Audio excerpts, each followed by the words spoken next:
Are you there? Hey, James. Hi, everybody. I'm coming through our live webcam, and I wanted to do this for a specific reason. We'll get to it in just a moment. We are so excited about having you here today.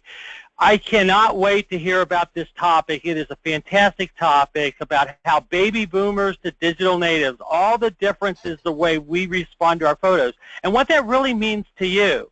The reason we're showing our web situation is that we've got a new service that we're providing at easyphotoscan.com between 8 and 5. You can chat with our team live, and that's been on board for a couple of months now. But we're now moving towards personalized services and support that we can offer to you, where we can come to you through one of the partners of Citrix that owns the GoToMeeting and GoToWebinar folks. And we can do this very kind of thing and have a kind of an exchange with you and help make service simpler, easier, and we can work with you on specific problems and projects. So that's about this web part. The other thing I did want to do is I wanted to jump in real quick and also throw in my 2 cents about International Save Your Photos Month, which is coming up in September. We're hearing about all sorts of exciting, new, and innovative ideas to help folks in communities around the world save their photos. If you've got any of those ideas and you're working on them, please make sure you're going to saveyourphotos.org and do like we're doing and encouraging our clients to take the pledge to save their photos. Now, before we get into our program, I want to talk just briefly, and let me reach down here. Next month, September the 13th, same time, we're going to be doing something kind of fun. If you do photo scanning, you're probably dealing with things like this, and we're going to go over the top 10 items that we've come up with, everything from fancy brushes and spatulas and devices like this that we'll share with, and even, you got it, our dental floss. 10 things that you do not want to start scanning photos without having. So that's next month. That's going to be a lot of fun, and we'll be sharing all sorts of good ideas there. But today, I've got our friend Ann Matuszak, who's the co-founder and the CEO of Pixolgie, that's going to be sharing about how we all respond to our photos differently. And Ann just shared with me some really interesting news. I will not steal her thunder about what this is all about as far as this topic and how she's going to be promoting it a little bit more as time goes on. But Ann, are you there? I am here, Rick, and ready to go. Well, our group is just standing by waiting to find out how we determine who does what with their photos. I want to remind you that there's a question section over on the sidebar. Please use that. And we will, at the end, have all the questions, so we'll be monitoring them as we go along. So, Ann, take it away. All right. Thanks, Rick. Well, as you said, I'm Ann Matuszak. I have a little bit of history for you to understand how I got to where I am right now. I have my BSN and specialized in traumatic brain injury and in education, both of nursing and clients. So I really got a lot of experience in looking at how people learn and how they think. I love photos. That's part of why I started this business. My background in direct sales lasted for 13 years working with people and their photos. And the result of that was the founding of Pixolgie. We are both photo organization and media conversion. Personally, I'm a mom of 4, a grandma of 1, and I own a digital library of more than 79,000 images.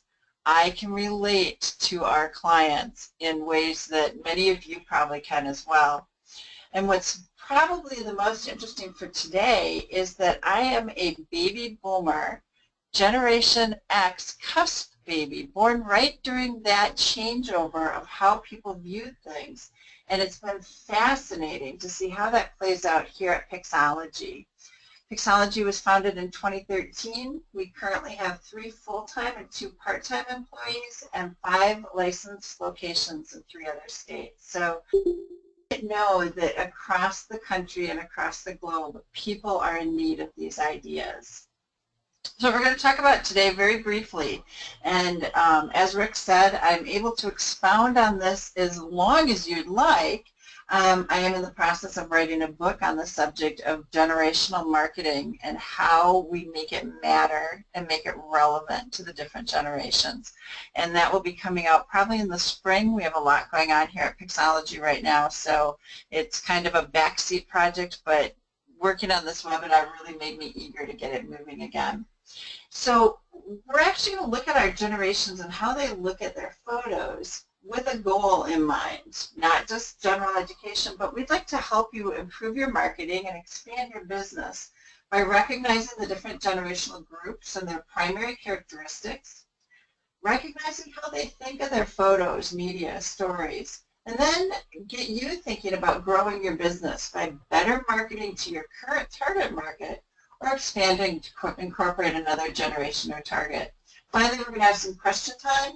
And I'm actually going to try and do all of this in less than a half hour. So I may talk fast. Feel free to get those questions lined up, and Rick and James will be taking care of that.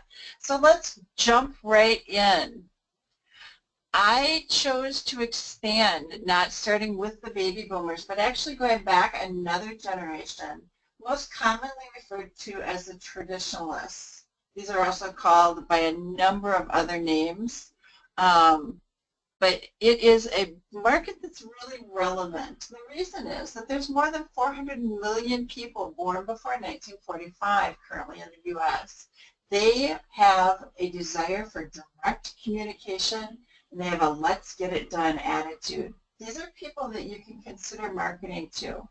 We tend to, instead, the baby boomers who are caring for these aging parents. Baby most typically are described as that generation born from 1946 to 1964.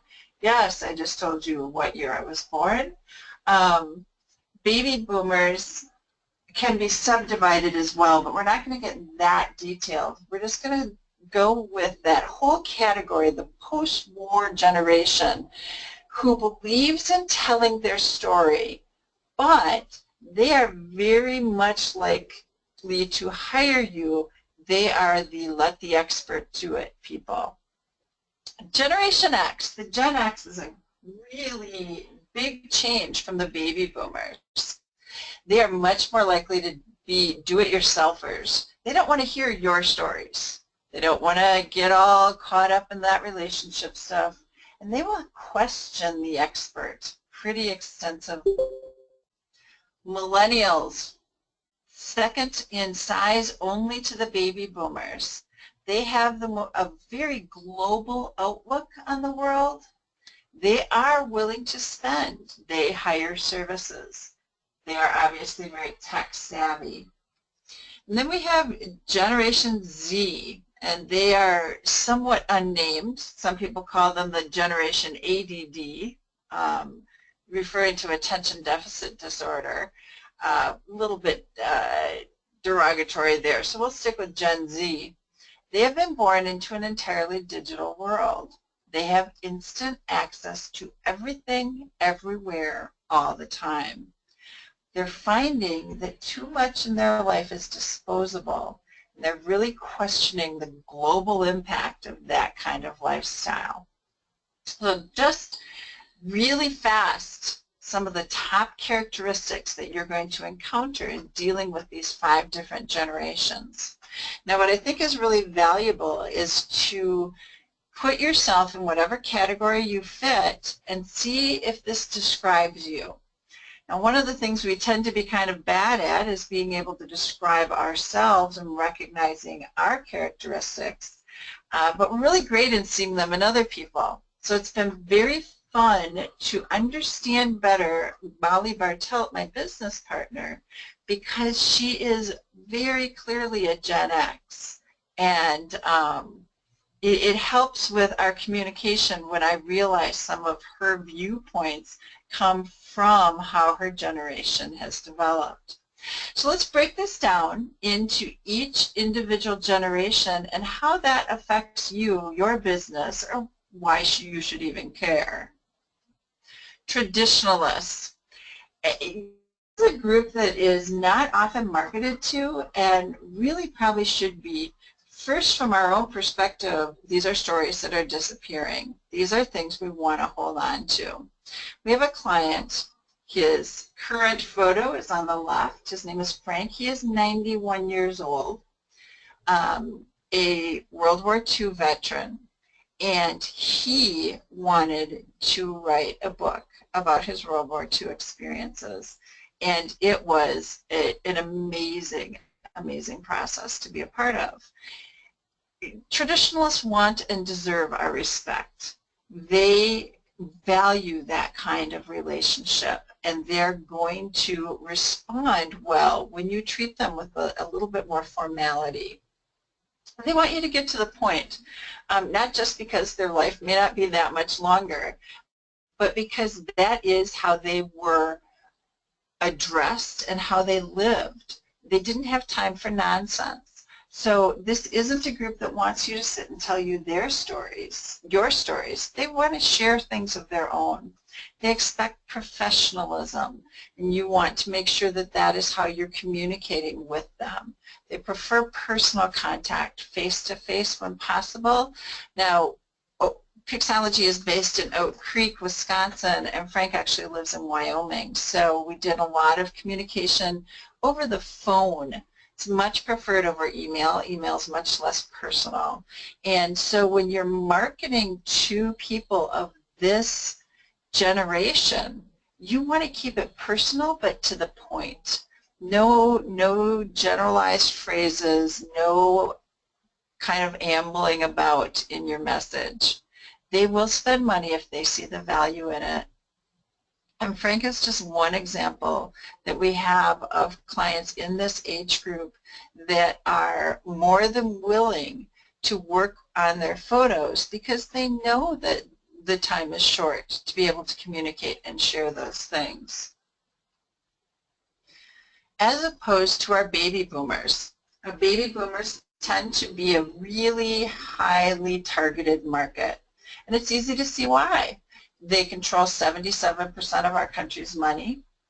They are willing to splurge on their pets. They value experiences, and they have stories.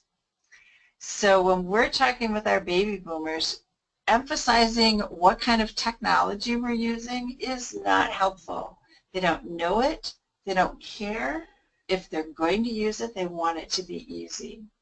They don't want to be told, do this while you can because you know time is passing, because they don't want to be reminded that they're getting older. They're not always the best people to say you should do mom and dad's photo stuff because they're already providing care for their parents. They're helping with medical needs. They're helping with housing. They're helping with all sorts of health-related issues. And to say, oh, and you should take on their photos right now too, is probably not realistic. You really want to be focusing on their story, their life, the things that matter to them. Now, the two photos on this are both covers of books that were created in the case of the Civil War Diary and are in the process of creating for one of our baby boomers. They are very willing to work with experts and kind of bow to the viewpoint of the expert. They just want prompt, consistent follow-up when you're working with them. They actually share a lot of characteristics with millennials, and we'll get to that in a little bit. The book on the right-hand side is looking to be in the 300 plus range before it's completed. These are stories that our baby boomers want to tell. They are the ones that want to have that relationship built. They're the ones that really want to be connected to the people that are working on their pictures. As opposed to our Gen X. Our Generation X people are our self-reliant group. These are your do-it-yourselfers. And the picture on the left is a group that's at a scrapbooking event. Now, one is doing digital and going through photos that way, but you see a lot of tools and toys on that table. There's a lot of, I can do this. I've grown up self-reliant. I let myself in after school, and I'm perfectly capable of taking care of myself. The picture on the right is my business partner, Molly Bartelt, who believes in multitasking and is skeptical of experts. She's going to do research if she needs to make sure that her point is right and prove it herself. They don't want to waste time. They want you to get to the point. There's no time to be spent in this deep relationship building thing. Just tell them what your cost is. Tell them what you'll do for them. Make it valuable. In that way, they share some characteristics with the traditionals. However, Gen X people don't want to waste time talking to you on the phone. They want you to email communication that they can deal with in their own time frame. These are a great market of people that are in the, I'm in a hurry, I need this to happen right now. So you tend to find that if they're not DIYers, they're not interested in all the details of how you make something happen. They just want it taken care of. Millennials. We hear a lot of maligning comments about millennials these days. They don't have a work ethic. They don't really value things. They don't care. Actually, not as true as it would sound if you listen to the news. Interestingly, millennials have the second highest disposable income. They're second to the baby boomers. They are the second largest group of people in these generations. So like the baby boomers, they're likely to hire services. They like to know that you're the expert. They want to know a little bit more about the details. So they want to know that you're scanning at 600 DPI. They want to know the weight of the paper that you're using or the type of machine that's doing the work. They love technology, but they don't want to be an expert in every single thing. This client is a great example of someone being raised by a baby boomer, so raised by the DIY generation, had her wedding pictures done but never had a book made because you can do that yourself. She did not have the book done ever, and so came to us several years after her wedding and asked us to scan everything and create a wedding book for her, and you can see she's holding on to it pretty tightly. So she very much wanted the project done. She was not about the doing, but the completed project. Millennials are very social marketing oriented. These are the guys that are going to judge you kind of harshly. If they have a bad experience, if one of their friends has a bad experience, it will show up quickly on Facebook or Twitter, whatever social media they're using.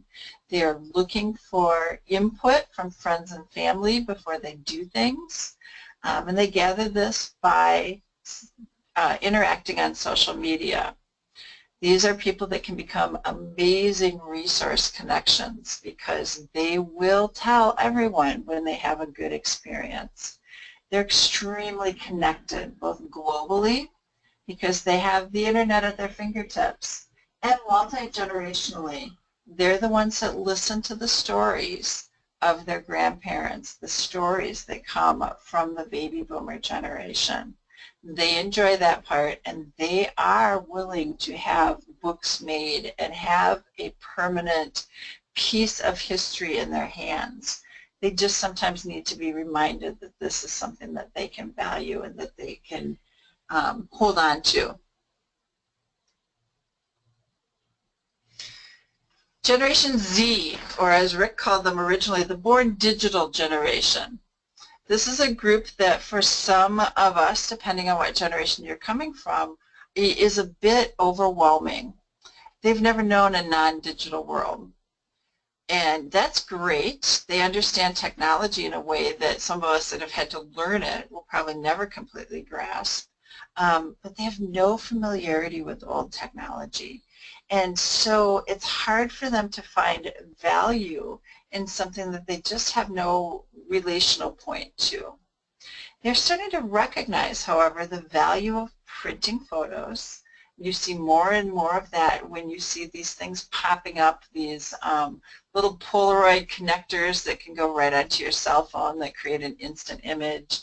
They are wanting to have something a little bit more permanent. Not lots of stuff, mind you.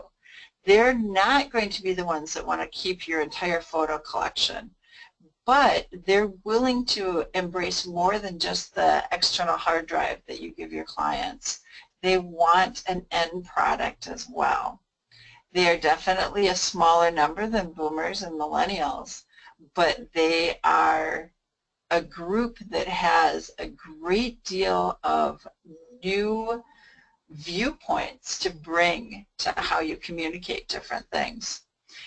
Right now in our world, the baby boomers continue to be the primary driving force of how things operate, mostly because of the size of their generation as well as the financial status of their generation.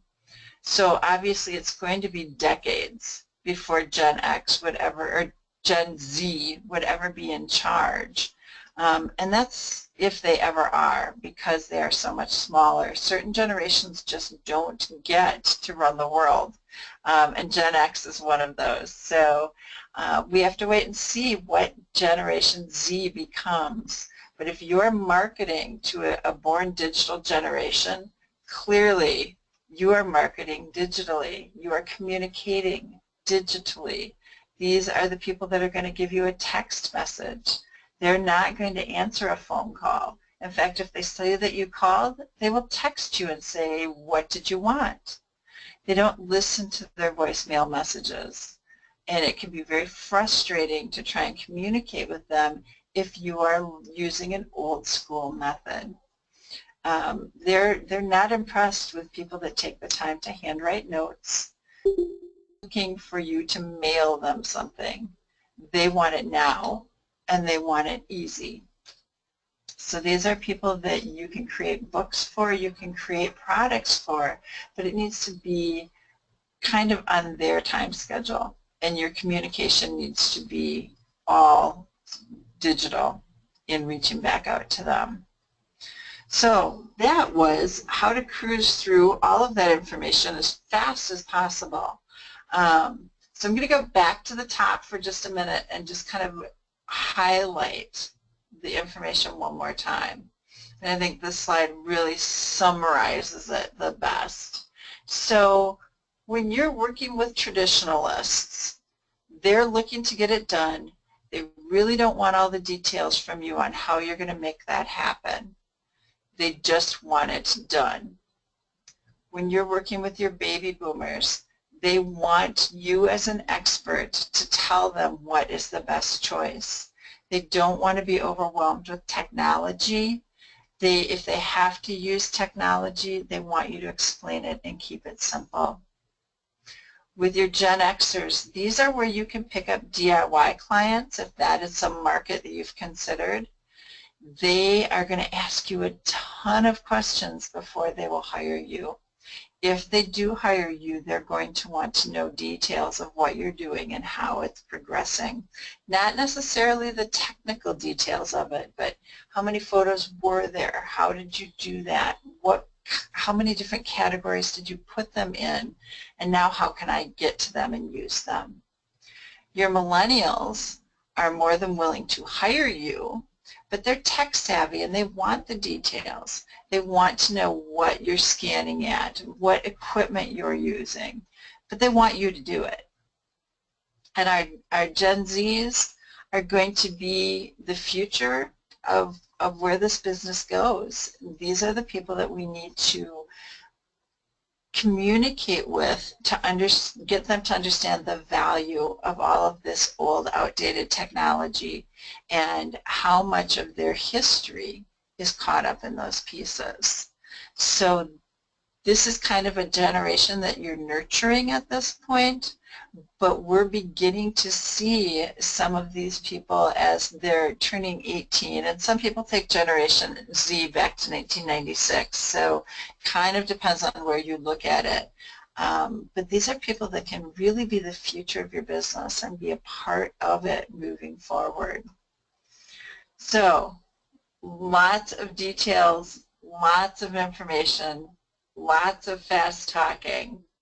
But I am more than willing to take questions, and I'm assuming there's going to be a couple. Wow, thank you so much, Ann. I really appreciate that. If you can find the question panel and you've got some questions, we've got a couple already kind of coming in. You said that there were 40 million in the traditionalists and the baby boomers was the biggest. Could you categorize the other sizes of the different groups? Baby boomers currently more than 80 million in the country. Gen X's are smaller. I believe they come in around 60 million, maybe even 50. And then we go back up with the millennials, and they're not quite at baby boomer size. I think they come in around 70 million. And then millennials, yeah, I'm sorry, I think I've got myself confused. So baby boomers 80, Gen X 60 or less. I think it might even be 50. Millennials 70-ish. And then we're at Gen Z, and they're kind of still in the development phase, but we're nowhere near replacing the numbers that we had with the baby boomers. Okay. The next one here says, you mentioned books. Are you providing, what are you providing in the books that people are doing? I guess they're talking about their personal histories and things that you're doing. Sure. You know, it really, obviously, it's a very individually determined solution to the photo scanning, but we see photo scanning and getting people a digital copy of their images as part of a process, and we see books especially, but slideshows and other things like that, as an end product. So with a lot of our baby boomers, it is entire life stories, almost biographies or autobiographies. Sometimes it's entire stories of their family. So the one that's over 300 pages goes back to when their families arrived in the United States, and it is beyond your traditional photo book into more of a let's become publishers stage. And that may be more than a lot of people want to take on, but it's certainly something that you can outsource to other resources. Okay, perfect. Now this is my question, Ann, and I can so relate to the different ways of communicating. We've got some clients that they won't even answer an email or a phone message. It's everything's done by text. And I get it, but do you see that there is a tendency in some populations or some of these groups to adapt a more advanced way of communication? So in other words, you know, we hear about all the people that are in that traditionalist mode, but they're big Facebookers now, right? And I mean, do you see these clear channels of communication? And if you do, is there one way better than another to send your message out when you're doing your work and you want to communicate with them? I wish that were true, that there was one best method of communication. I will say that it typically is a requirement of the older generations to adapt to the younger, because the newer generations just don't value.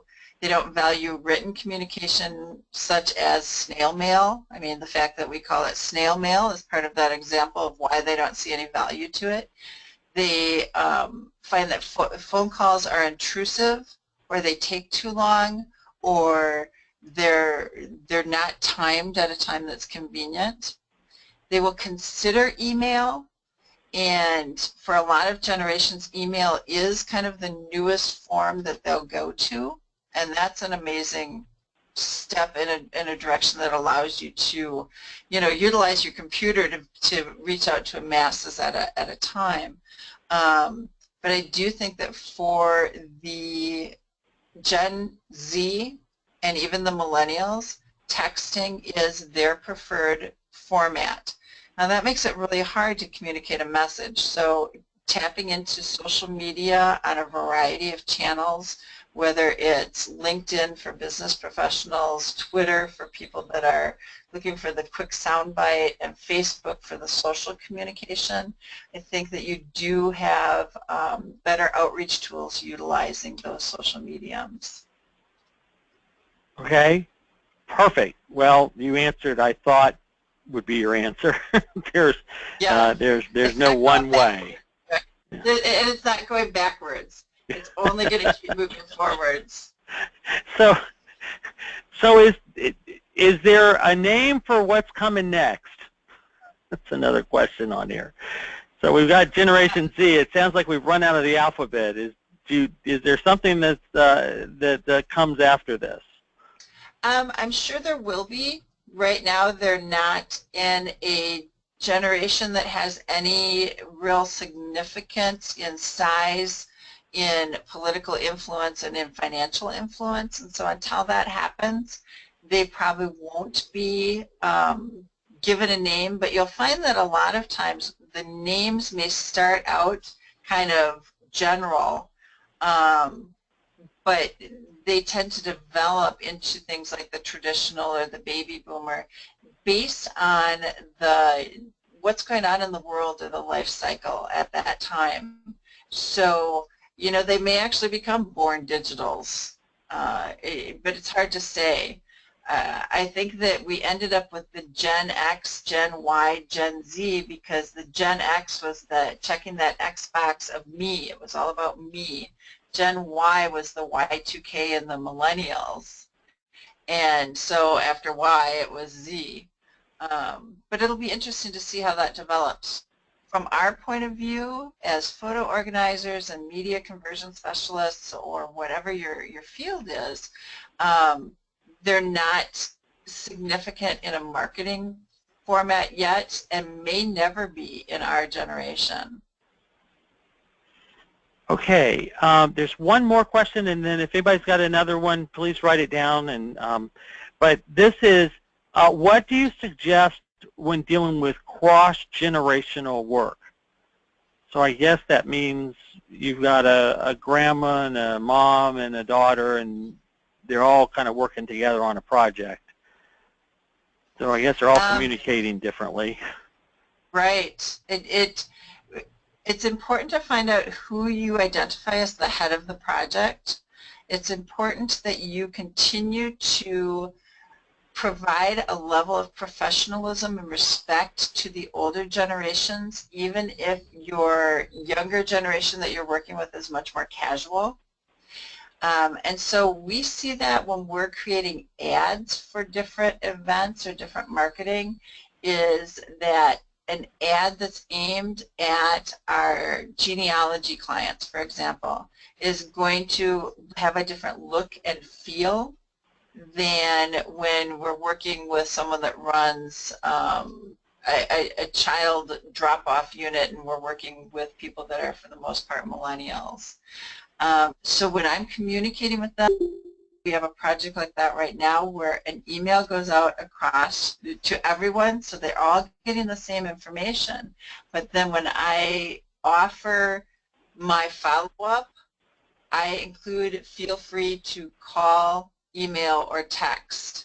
And you'll get questions from all of those formats. The important thing is that you then put that back in, say that someone texts you,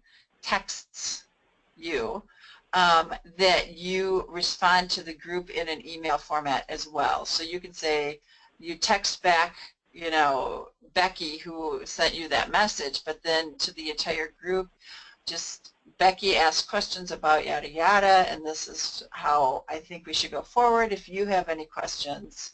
So I think that you can't over communicate, as long as you keep it short, succinct, to the point.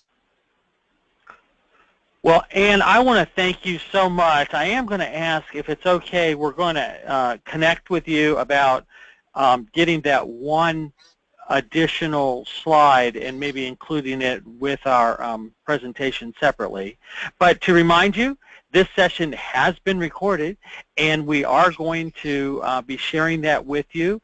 And we would look forward to having you join us the second Tuesday of September, that's the 13th, at the same time, 2 o'clock Eastern Standard Time, and we'll go diving into your photo scanning toolboxes and see what you've got and see if yours looks anything like ours here at Easy Photo Scan when we show you the 10 things you don't want to scan without. So we wish for all of you to have a great rest of this month. Remember, Save Your Photos is coming up in September. Go to saveyourphotos.org and take the pledge, get your clients to take the pledge, and we'll look forward to seeing you at the next webinar. Thank you so much.